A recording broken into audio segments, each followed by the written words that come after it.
이삭이 그 아버지 아브라함에게 말하여 이르되 내 아버지여, 내 아들아, 내가 여기 있노라. 불과 나무는 있거니와 번제할 어린 양은 어디 있나이까?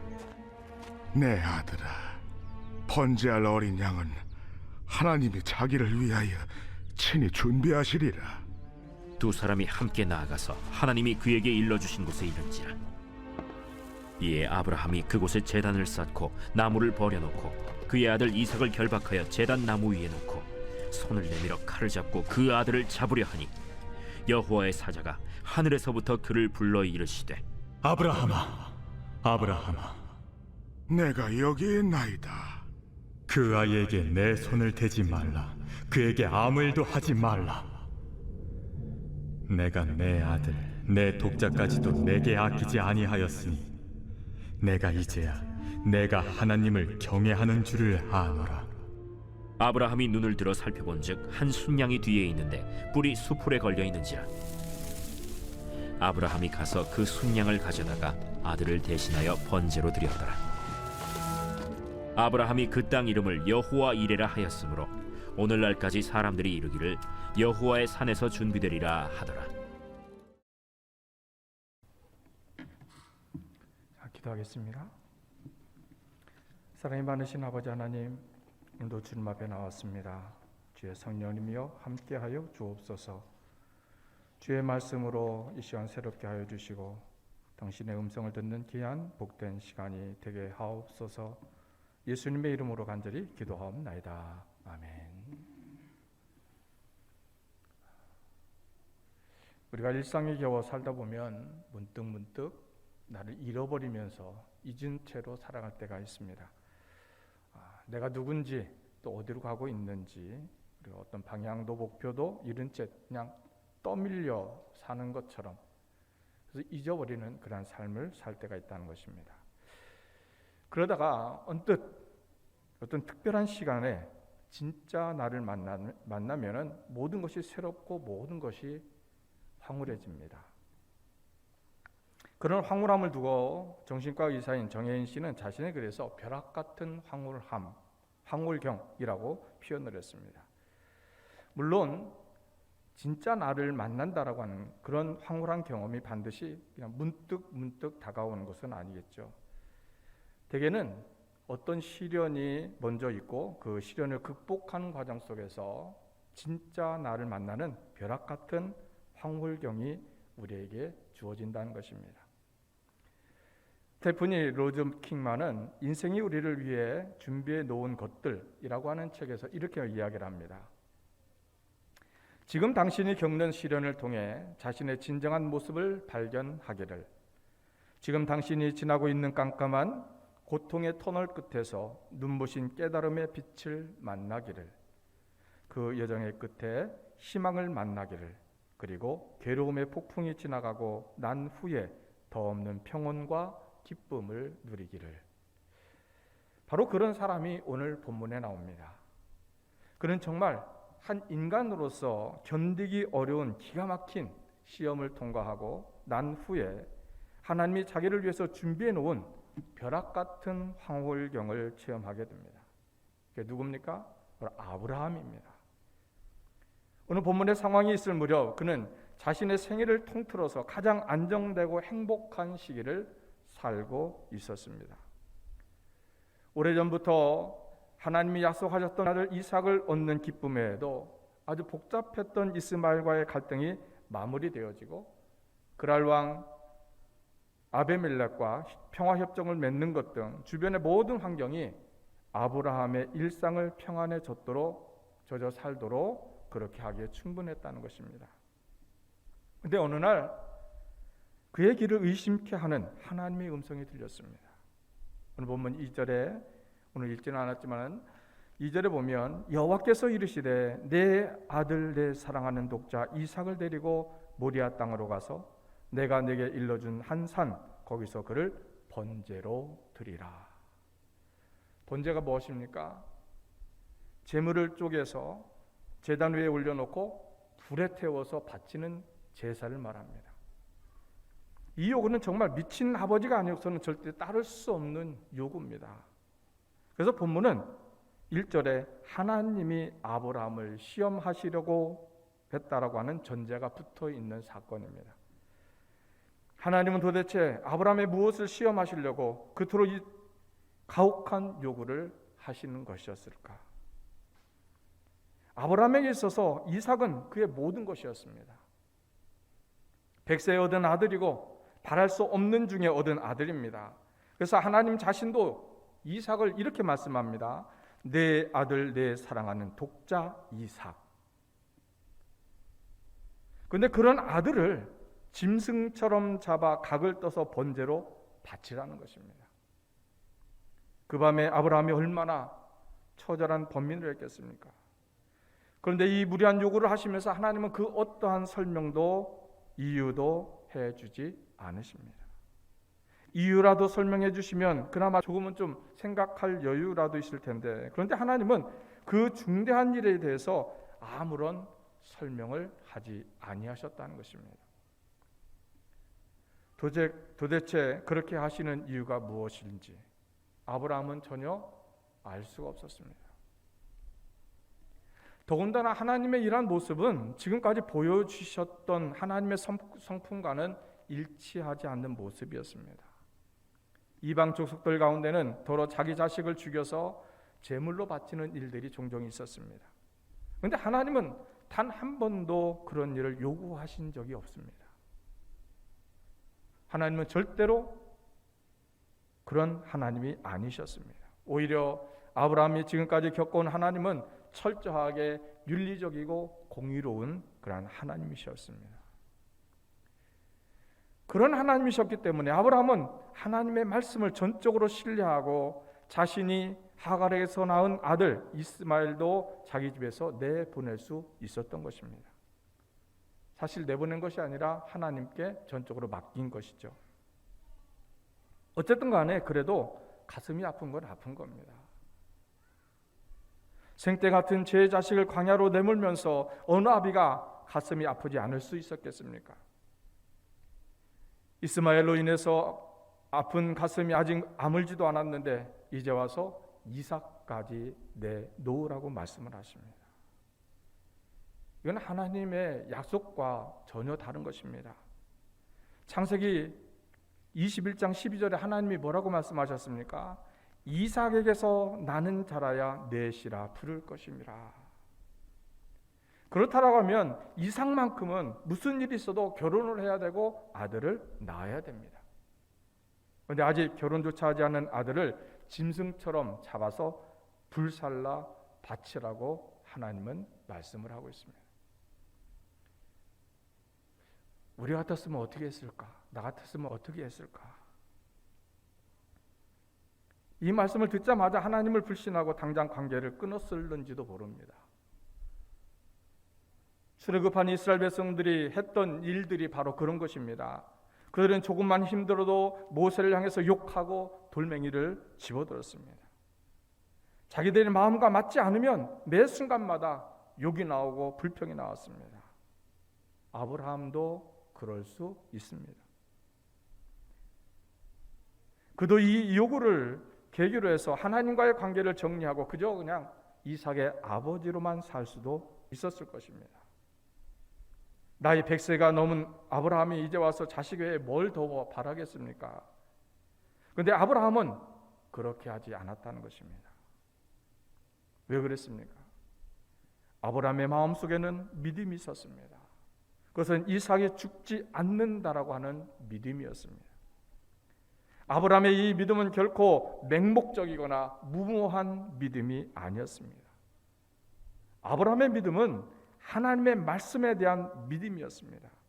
이삭에게서 나는 자라야 내 씨라 부를 것임이니라. 아브라함은 이 말씀을 믿었습니다. 결국 아브라함이 이 시험에서 합격할 수 있었던 것은 그가 무조건 믿었기 때문이 아니라 말씀에 의지해서 믿었기 때문에 그렇습니다. 그러면 그가 말씀을 통해서 본 것이 무엇일까요? 아브라함은 말씀을 통해서 부활을 보았습니다. 현실은 수없이 그를 넘어지게 만들었고 수없이 방황하게 만들었습니다. 그러나 그는 마지막 가장 결정적인 순간에 하나님의 말씀을 붙들었습니다. 그는 말씀을 선택을 하고 자신의 집착으로부터 아들을 내려놨습니다. 그리고 그 이후에 아브라함의 모습을 보면 그는 놀랍도록 태어난 모습을 보여주고 있습니다.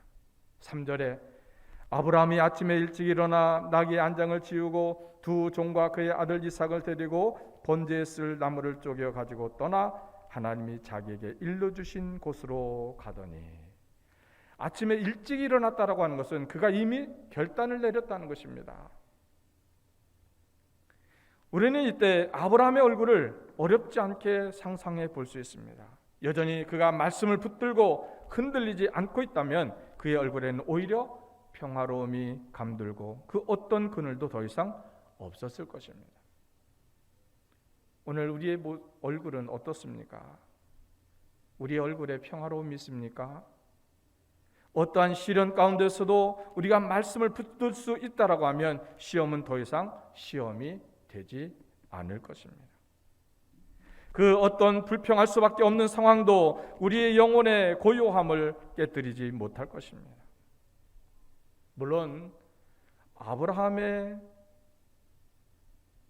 이러한 믿음이 하루아침에 완성되었을 것이라고 생각하지는 않습니다.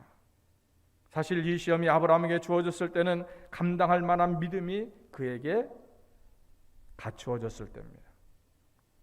본문에서 이 시험이 허락되는 때를 주목해 보면 1절에 보면 무슨 단어로 시작을 하냐면 그 일 후에, 이렇게 이 단어로 시작을 하고 있습니다. 좁게 말하면 창세기 21장에 있었던 일, 즉 마침내 기다렸던 아들 이삭을 얻고 힘겹던 이스마엘과의 갈등이 마무리되고 그랄 왕 아비멜렉과 평화협정을 맺은 일, 그 이후를 말하는 것이고, 넓은 의미로 보면 아브라함이 갈대아 우르를 떠나서 가나안 땅으로 이사온 후, 즉 창세기 12장부터 21장까지의 전 과정을 모두 겪은 이후에 일어난 일이라고 하는 것입니다.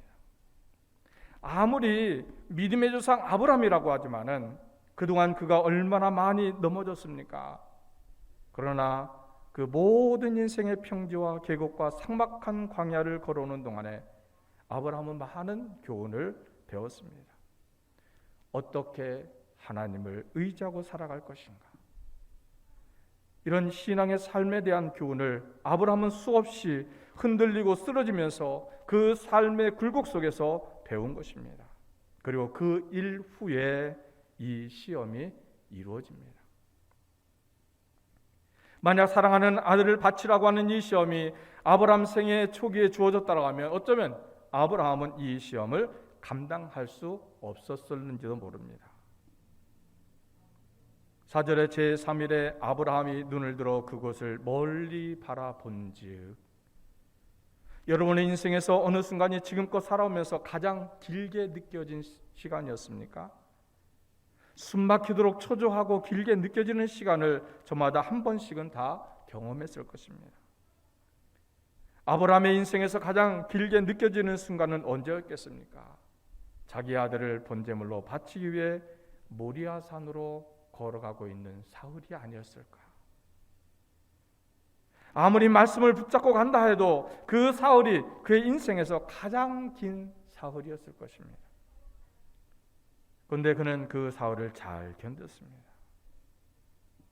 그런데 지금까지의 모든 노력을 한순간에 무너뜨릴 수 있는 가장 강력한 시험이 아브라함의 아들 바치려고 하는 그 찰나에 이삭, 즉 자기의 아들 이삭의 입에서 날아옵니다. 7절에 이삭이 그 아버지 아브라함에게 말하여 이르되 내 아버지여 하니 그가 이르되 내 아들아 내가 여기 있노라. 이삭이 이르되 불과 나무는 있거니와 번제할 어린 양은 어디 있나이까. 이 천진난만한 아들의 목소리가 그 순간 얼마나 애틋하고 사랑스러웠겠습니까?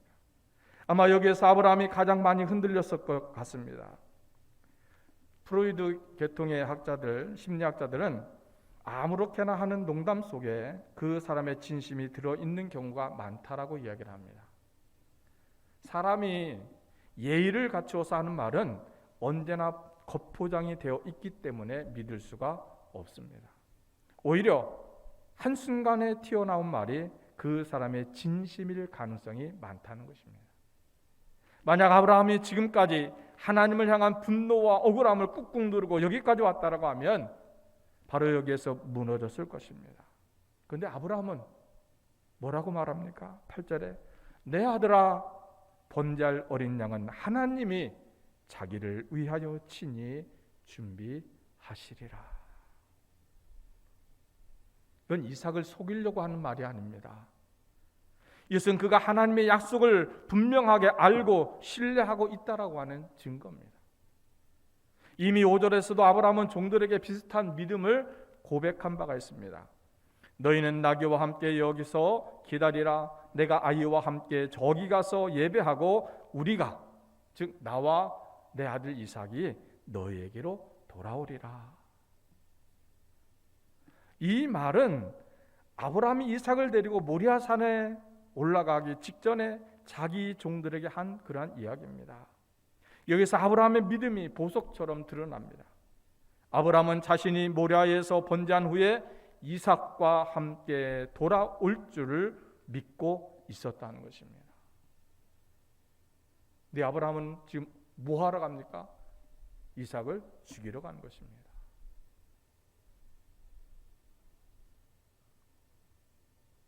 (8절에) 의하면 아브라함의 이 믿음은 하나님에 대한 절대적인 신뢰였습니다. 하나님이 자기를 위하여 친히 준비하시리라. 하나님 당신을 위해서 스스로 친히 준비하시리라. 시편 23편 3절에서 다윗은 뭐라고 말합니까? 자기 이름을 위하여 의의 길로 인도하시는도다. 하나님이 자기를 위해 친히 준비하시고 하나님 자신의 이름을 위해서 인도하신다고 하는 전적인 신뢰에서 아브라함의 신앙과 다윗의 신앙이 서로 일치를 이룹니다. 아이들을 데리고 산책을 나가보면 아이들은 되게 완전 지칠 때까지 뛰어놉니다. 그리고 돌아올 때 엄마나 아빠가 엎혀서 자면서 옵니다.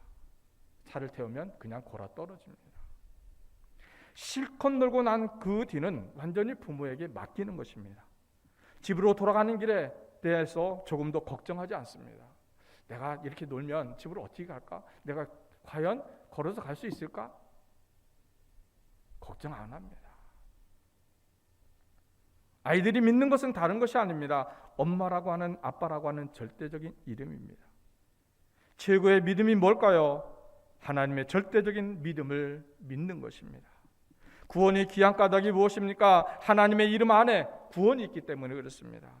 부활이 귀한 까닭이 무엇입니까? 하나님의 이름 안에 부활이 있기 때문에 그렇습니다. 아브라함에게 이삭은 가장 귀한 존재였습니다. 그런데 하나님이 그 아들을 달라고 하는 것이 그렇게 말도 안 되는 것일까요? 그렇다고 하면 당신의 아들을 사람으로 내려보내서 십자가에 달려 죽게 하신 것은 과연 말이 되는 것일까요? 정작 그렇게도 말도 안 되는 그런 방법으로 우리를 살리신 분이 바로 하나님이십니다.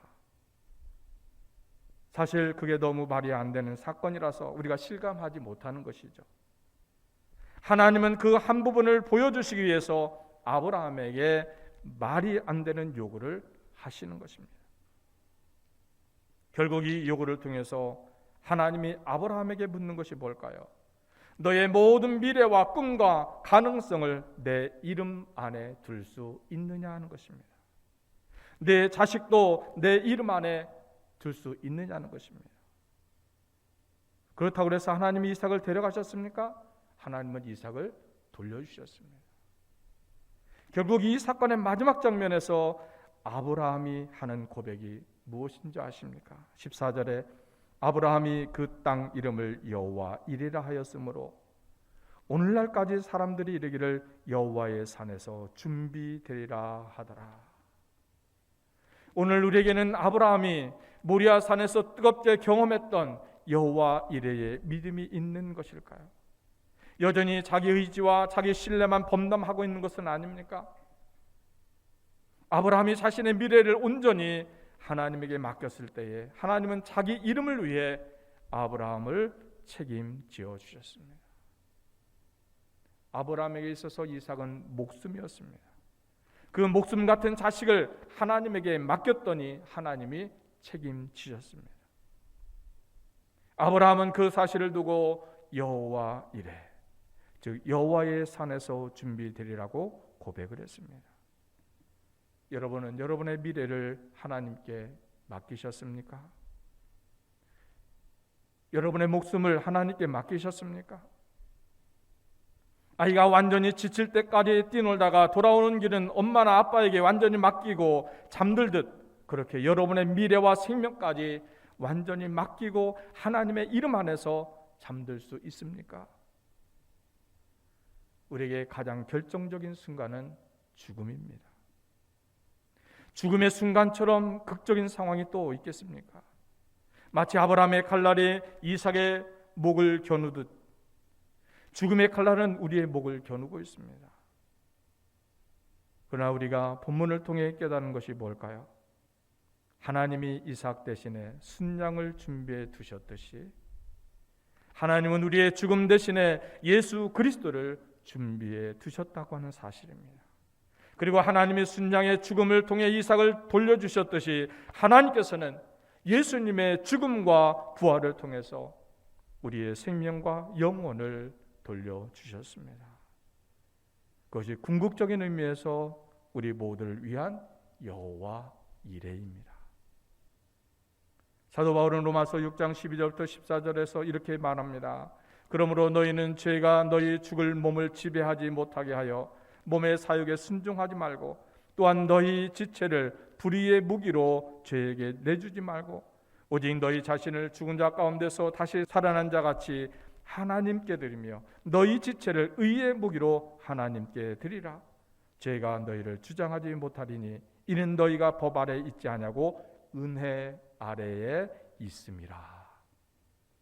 그래서 바울이 하는 말씀이 뭘까요? 우리 자신을 죄에게 내어주지 말고 죽은 자 가운데서 다시 살아나신 예수님처럼 하나님에게 드리자는 것입니다. 그 이유가 뭘까요? 이는 너희가 법 아래 있지 아니하고 은혜 아래 있음이라. 이삭을 대신에 준비해 놓으신 순장이 아브라함과 이삭에게 은혜였듯이 우리의 죽음을 대신해 준비되신 예수 그리스도 역시 우리 모두에게 은혜라는 것입니다. 우리는 차가운 법 아래에 있는 사람들이 아니라 바로 이 은혜 아래에 있는 사람들이기에 우리 자신과 미래를 하나님에게 맡기는 것입니다. 마태복음 10장 41절 하반절에 예수님께서 이렇게 말씀하십니다. 의인의 이름으로 의인을 영접하는 자는 의인의 상을 받을 것이요.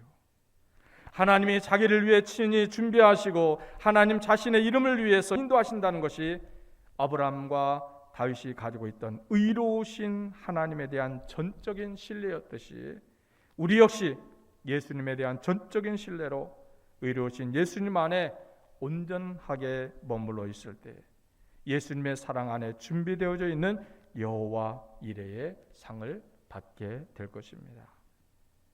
자신의 생애를 통틀어 가장 행복해했던 아브라함이 행복에 취해 떠밀리듯 살아가고 있을 때에 하나님이 아브라함에게 행하신 강력한 도전은 아브라함으로 하여금 진짜 자신을 만나게 하신 벼락 같은 은혜였습니다. 아브라함은 이 시험을 믿음으로 이겨가면서 섬세하신 하나님의 은혜를 눈물겹게 경험을 했습니다. 우리 역시 일상 속에서 겪는 시험과 위기 앞에서 우리의 생명과 미래를 온전히 하나님께 맡기면서 여호와 이레, 하나님이 나를 위해 준비하신 그 섬세하신 은혜를 매일매일 황홀하게 체험할 수 있는 귀한 여러분 되시길 주님의 이름으로 축원합니다. 기도하겠습니다. 사랑과 은혜가 무한하신 아버지 하나님, 거룩한 주일을 허락하여 주셔서 주의 보좌로 인도하여 주셨음을 감사를 드립니다. 믿음으로 주님 앞에 나왔던 12혈중 앓던 여인처럼 예수님의 겉옷만 만져도 고침받고 회복하여 구원받을 수 있는 믿음을 저희들에게 허락하여 주옵소서. 의식적이고 위선적인 신앙에서 탈피하게 하옵소서. 성령의 인도하심을 따라 믿음으로 순종하여 하나님의 역사하심을 경험하며 주의 뜻을 따라 쓰임받게 하여 주시옵소서.